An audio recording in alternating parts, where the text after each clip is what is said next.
Baiklah, assalamualaikum warahmatullahi wabarakatuh.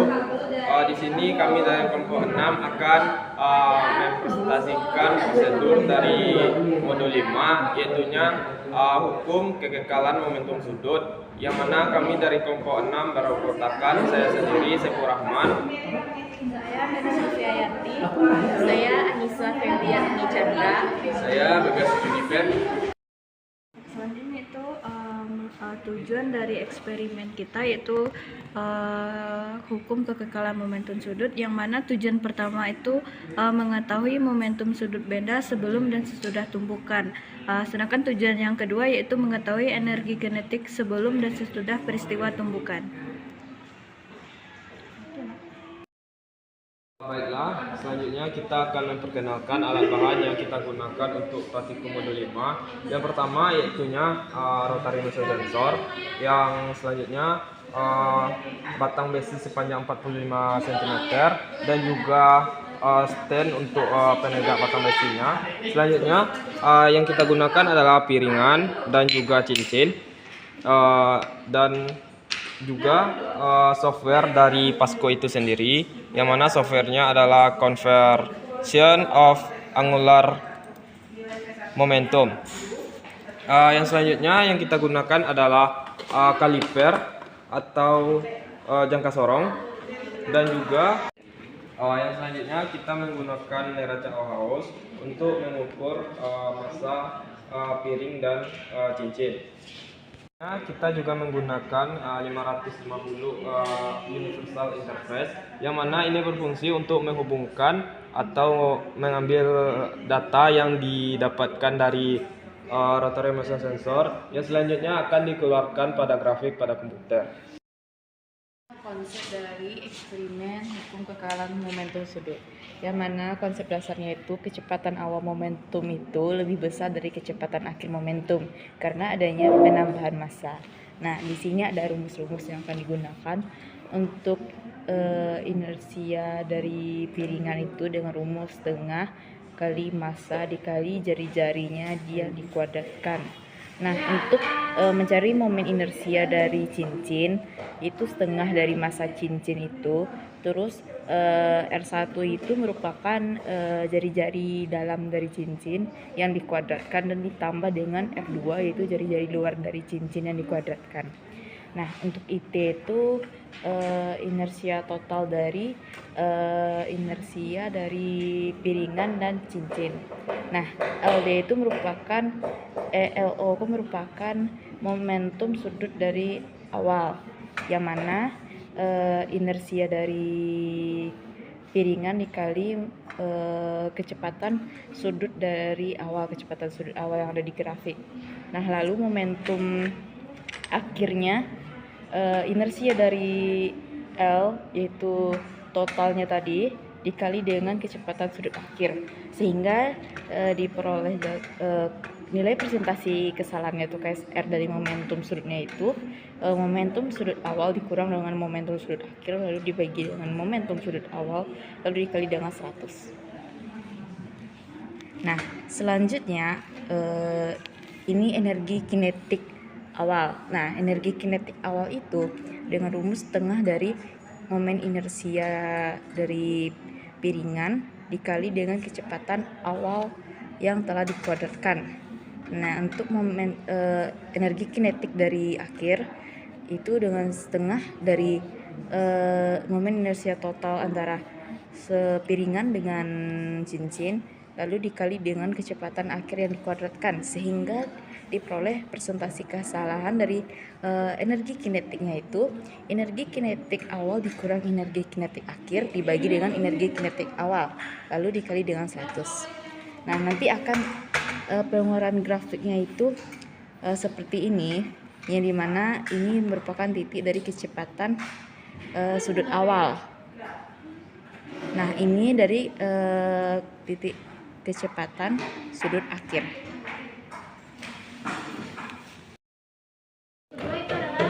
Untuk settingan awal dari output ini kita pastikan sudah terpasang rotary motion sensor ke belakang telepon, kemudian pastikan juga rotary motion sensor ini sudah terhubung ke universal interface. Kemudian kita ukur jari-jari dari piringan dulu, jari-jari luar dan jari-jari dalamnya menggunakan jangka sorong. Ini pakai jangka sorong yang digital, kita ukur, pastikan berada di tengah diameter supaya angkanya pas.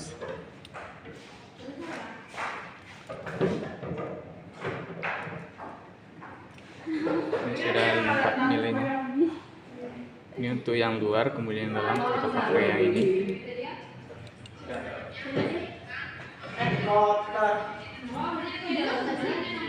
Setelah mengukur jari-jari dalam dan luar cincin, kita ukur juga jari-jari piringan menggunakan jangka sorong.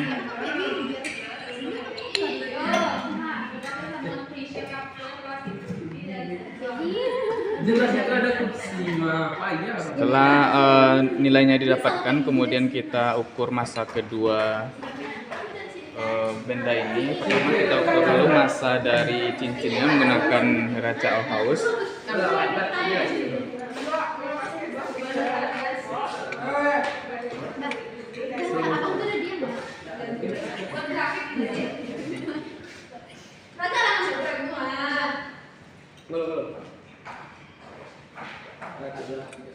Pada aplikasi Fasco Capstone Multimedia itu kita membuat grafik itu dengan alan sudut, pastikan itu ada kesesuaian sudut dengan waktu. Sekian.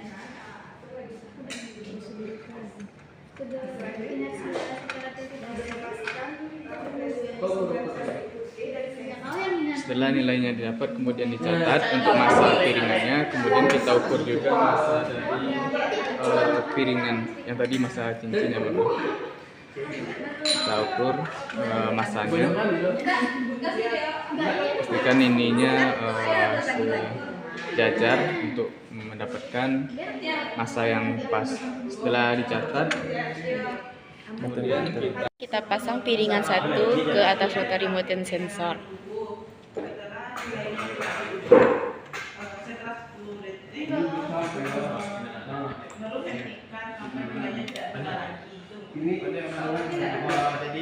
Lalu kita kencangkan setirnya dengan tetap.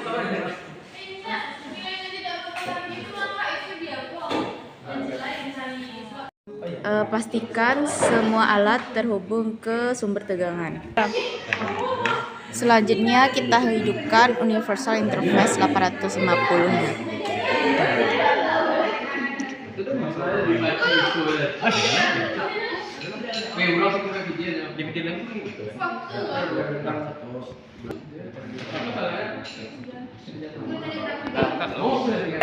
Selanjutnya kita buka aplikasi Fasco Capstone.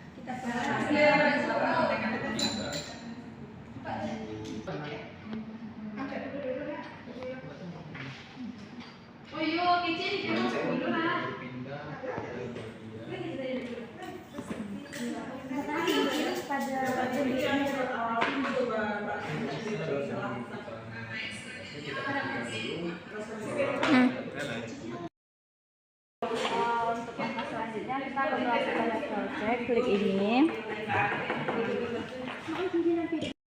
Untuk level check yang pertama, kita record terlebih dahulu. Setelah itu baru kita putar piringan. Tunggu setelah 2 detik, lepaskan cincinan di atas piringan yang berputar. Setelah itu tunggu beberapa saat dan stop.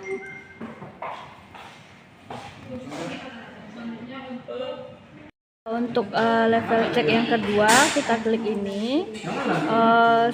Pada level check yang kedua ini kita putar dulu piringannya, baru kita record. Tunggu 2 detik, maka lepaskan cincinan di atas piringan yang berputar. Setelah 2 detik kita klik stop. Setelah grafik keluaran setelah kita melakukan level check. Untuk melakukan pengambilan data, kita klik prosedur.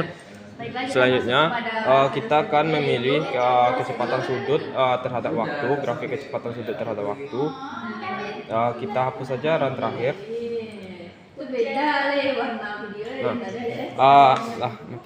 Setelah membuat grafik kecepatan sudut terhadap waktu, kita akan melakukan pengambilan data, yang mana untuk langkah pertama, lakukan pemutaran piringan searah jarum jam dan klik record.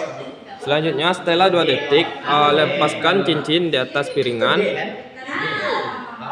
Setelah beberapa saat, klik stop. Ini adalah grafik contoh grafik keluaran kecepatan sudut terhadap waktu. Untuk melakukan pengambilan nilai kecepatan sudut awal, kita akan melakukannya di titik puncak yang pertama. Lalu klik di sini. Dan untuk langkah yang kedua, kita akan mengambil nilai kecepatan sudut akhir, yang mana nilai kecepatan sudut akhir kita ambil di titik puncak paling bawah. Klik. Maka setelah melakukan hal tersebut, kita akan mendapatkan nilai kecepatan sudut awal dan juga nilai kecepatan sudut akhir. Selanjutnya kita akan melakukan pengolahan data yang sudah kita dapatkan tadi.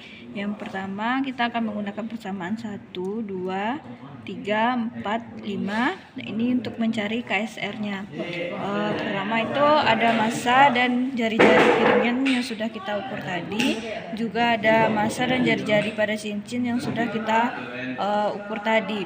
Ini merupakan kecepatan sudut awal dan akhir yang kita dapat pada grafik tadi.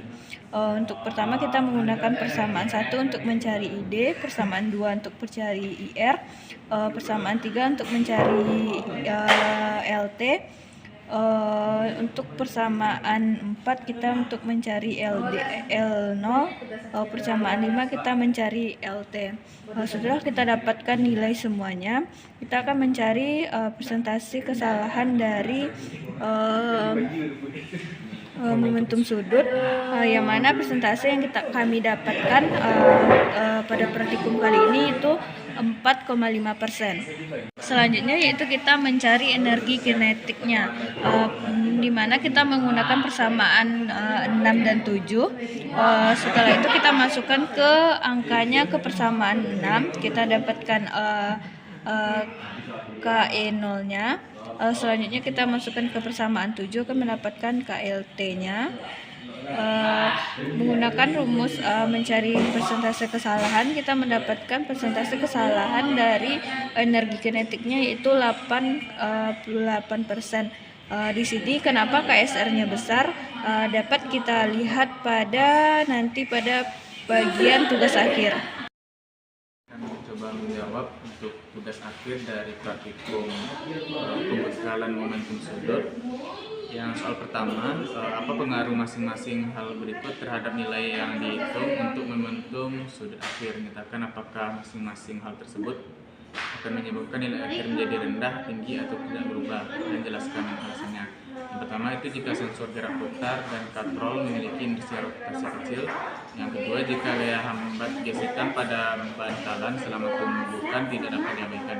Untuk yang pertama itu diperoleh pada momentum sudut awal, itu nilainya akan lebih besar dibandingkan momentum sudut akhir. Hal ini dipengaruhi oleh momentum industrial dan kecepatan sudut yang diperoleh dari data, karena momentum sudut tidak dipengaruhi oleh gesekan. Kemudian yang kedua, jika gaya hambat gesekan pada bantalan selama pembukaan tidak diabaikan, maka yang terjadi adalah gaya gesekan selama pembukaan tidak dapat diabaikan karena gaya gesekan akan mempengaruhi kecepatan sudut dan momen inersia. Untuk pertanyaan kedua, apakah hasil percobaan mendukung hukum kekekalan momentum sudut? Jawabannya iya, mendukung, karena hukum kekekalan momentum sudut tersebut nilai momentum sudut awal dan akhirnya itu tidak jauh berbeda. Kemudian pertanyaan ketiga, apakah energi kinetik tetap selama tumbukan?